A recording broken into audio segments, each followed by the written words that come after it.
Hello everyone and welcome back to my channel. Hope you're all having a wonderful day so far. So in today's video, I just wanted to do a quick update on Social Security reform. This is going to be a big topic in 2023. If lawmakers in Washington get anything done, I hope that it does involve Social Security. This is one of the biggest topics, as I mentioned, among both Republicans and Democrats. Both parties are saying that they fully back Social Security and Medicare, but we're going to wait and see whether or not they can actually get something done. So we have seen numerous things come to the table as far as proposals go.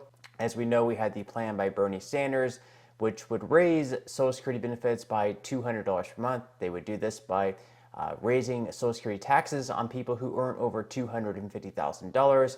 Recently, there has been a report, I guess, of a bipartisan group of senators in Washington coming up with a plan of their own. Not a whole lot of details have been released, but I am going to go over what we know as far as now. And then also we had a recent interview by Joe Manchin where he's actually floating a possible better program as far as younger people go and the future of Social Security. So we're going to go over all that in today's video. Now, before I get into it, if you wouldn't mind helping me out just real quickly by giving this video a like and consider subscribing to my channel if you have not already. So we're going to go over a quick video by Joe Manchin later on in this video, but first I wanted to give a quick preview. So this is an article by USA Today. It says, Senator Joe Manchin floats better program for future Social Security Medicare beneficiaries. So Senator Joe Manchin repeated his support Thursday to keep Social Security and Medicare intact amid worries about its long-term solvency, but said there might be a better program to consider for future beneficiaries.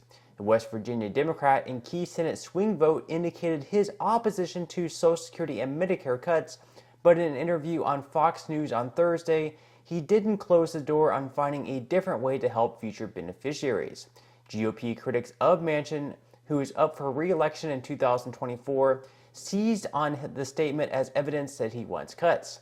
But the senator's office tried to quash that line of attack by saying Manchin continues to oppose cuts to present and future beneficiaries. Manchin made it clear he's not willing to cut benefits for the millions of Americans who now depend on the entitlement programs, but he questioned whether there was a smarter, more affordable way to ensure retirement funds for younger Americans. So now I'm going to play the clip. It's about 1 minute long, and then I'm going to come back to discuss it just a little bit. So watch. Entitlement programs, and you said, the Social Security are not on the table right now. Republicans said this year not on the table.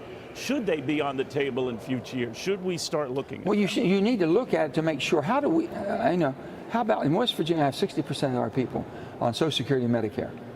Now, to them to be thinking, oh, we're not going to touch it. We're not going to touch it. We're going to make sure they get it. We've got to make sure that in 10 years from now, they still have the money they have coming in and the Medicare protection that they're getting right now for their health care. If we do nothing and just sit back with our hands in our pocket and say, oh, we can't get involved, they're going to have automatic cuts. We can't let that happen. So what about those? Where would you say, all right, we have to look at either extending the age, raising taxes, or those 50 and over shouldn't have to worry about this? Where are you on the age of people who might have to say, all right, we're going to push this back a little bit? I just think, is there a better program? Is there a better way as younger people can invest and have something for retirement? I don't know. But if you can't even sit down and talk with experts and talk with people that have the wherewithals to say you're not even going to discuss anything. Only thing I'm telling you I'm not going to discuss is cutting Social Security and Medicare for those people that are receiving and have been depending on it, that have worked hard and earned it. Now, with that, you have to look at everything. How do you sustain what you have? That's just normal. That's normal discussions people have at the dining room table or the kitchen table every day. Okay, so Manchin sort of has a question that we all have, and that is, how do we sustain what we have? So he's currently saying that there's no way that he's going to cut Social Security benefits for people who currently receive it. But then he goes on to say, like, maybe there is a better plan for younger people. Maybe there is a better retirement plan for younger people. So maybe he's alluding to the fact that Social Security could go away possibly in the future in a certain year, or perhaps people that were born in a certain year or after would not be eligible for Social Security. I'm not sure what he's alluding to there, but it's something that definitely wouldn't be too popular. Social Security is very very popular among both Republicans and Democrats. It's a plan that I just can't see ever really going away, but we'll just have to wait and see. Now, of course, as far as the plans go, they talked about raising taxes on Americans to keep these Social Security programs solvent for a longer period of time. Right now, it's projected that the Social Security Trust Fund will go insolvent within the next 8 to 10 years, which at that point, they'll only be able to pay out around a 77% of the current benefits, which means whatever you're receiving now, you would end up receiving a 23% cut. This is pretty significant, so they definitely need to get something done either this year or perhaps next year. They definitely cannot afford to keep kicking that can down the road. Now, as I mentioned earlier, there is a bipartisan plan in the Senate. We have an independent in Angus who caucuses with the Democrats, and then we have a Republican in Bill Cassidy. Those two are working together, and then I guess Mitt Romney is also with the group, and I guess some other Republicans and Democrats are trying to come up with a plan, and once they come up with the plan, then they have to go to their other Republicans and other Democrats and see if they can get even more support where they can get this thing passed through the House, through the Senate, and then to Joe Biden's desk to be signed into law. Now, there's no guarantee of this happening. They could come to some sort of an agreement, but then they may not be able to get the other Democrats and Republicans on board, at least enough to get this through both chambers and then to President Biden's desk. So we have an article here. It says, Senate group eyes Social Security changes as Biden hits Republicans over benefits. So a bipartisan Senate duo is working on a package of changes to Social Security, wading into choppy political waters as President Joe Biden pummels Republicans on the issue ahead of his expected re-election bid. Senators Bill Cassidy, a Louisiana Republican, and Angus, an independent from Maine who caucuses with Democrats, are leading an effort aimed at bringing the parties together to preserve and protect the retirement security of all Americans now and long into the future, they said in a joint statement on Friday. They said, quote, the Social Security Fund will be insolvent in less than a decade, adding that they are hearing out all possible pieces of that equation like Ronald Reagan and Tip O'Neill did in 1983 and leaning on a proven financial model to do so.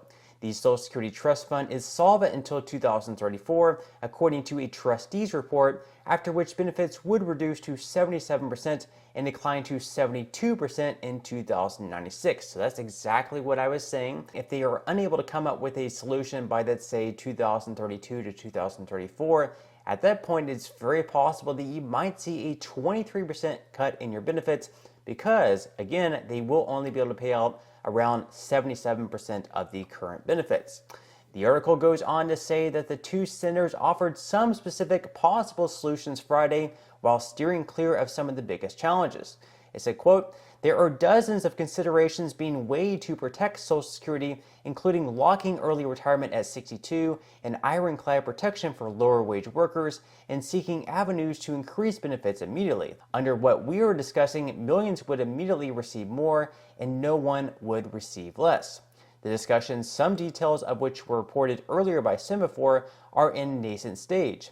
It's far from clear the two senators will be able to agree on a solution that can get broad support in the Senate, let alone pass Congress and get signed into law. It's also not clear how much buy-in King has from Democrats on his talks. So they're discussing a few different things here. They want to make sure that you can at least take your early retirement at 62, that this won't get raised up to, let's say, like 65. Now, it is possible that we could have the full retirement age lifted to the age of 70. Now, as far as what the cutoff will be, as far as your date of birth goes, we're not really sure. Like, for example, if you're at the age of 50 right now and you're eyeing retirement, is that going to be lifted up to the age of 70 for people who are at the age of 50 right now? Or are they going to have some type of slow transition where, let's say, the people that are at the age of 50 right now might have their retirement age, the full retirement age, lifted up to 68. People who are 45 had that be lifted up to age 69, and people who are 40 had that lifted up to the age of 70, and then have like some months in between there. So it should be interesting to see the road they go. I am fully personally against raising the full retirement age. That definitely should not be lifted up to 70. I'm definitely curious what you guys think about that, but I just feel like the life expectancy isn't really raising at the rapid rate that we had expected. In fact, there was actually a report where the life expectancy has actually dropped just a little bit over the last 20 years. This may have been mainly due to the deaths from COVID, but it definitely hasn't been rising at some type of rapid rate. So the article goes on to say that aides to Cassidy and King didn't immediately say whether new tax revenues would be on the table to finance Social Security. They said, quote, "These conversations are ongoing and we welcome feedback and additional components. As soon as we have a fully developed plan, we'll release it for discussion and debate. Taking action is their only option. Inaction now will only make it harder later. We choose to save, strengthen, and secure Social Security." The article goes on to say that Senator Mitt Romney, who is part of the conversations about Social Security changes, said the talks include a potential sovereign wealth fund, a state-owned investment fund to help finance the program. He said, "It's going on, we're discussing that, and the parameters of the approach are being evaluated. It's not locked in concrete yet. It's a reasonable proposition that does not call for changing benefits over the next 75 years. As a matter of fact, it helps improve benefits, particularly for people at the low end of the income scale, which is something that would be helpful." Romney said a higher retirement age is also on the table. "I think that's part of the attractiveness in getting both sides to come together, which is in order to make sure that we save these programs for forever, you have to recognize that life expectancy is a lot more today than what it was when Social Security was established. And so modestly increasing the age, 20 years from now is probably something that makes sense." So Romney mentions a couple of different things here. First, he mentions the sovereign wealth fund, which could potentially bring in more money to the Social Security Trust Fund by investing funds. This could potentially bring in 8% per year. It could also potentially lose money or, of course, not make any money, so there's always that risk there. And he also mentions a higher retirement age, which again, I just don't think will be too popular among Americans. He says that the life expectancy is going to raise over the next 20 years. I'm really not sure whether or not it's going to be, much higher. But again, in the end, we might end up having to do a mix of things, which could include like raising taxes for Social Security, and we might have to raise the full retirement age. Again, I just don't know what's going to happen. People who are currently receiving Social Security or people who are very close to receiving Social Security more than likely are going to be fine. But we'll just have to wait and see which group of Americans really end up kind of getting, screwed the most, unfortunately, by this raising of their full retirement age, which could mean receiving benefits for a less period of time if they don't end up living that long. So really, this is just a tough fix.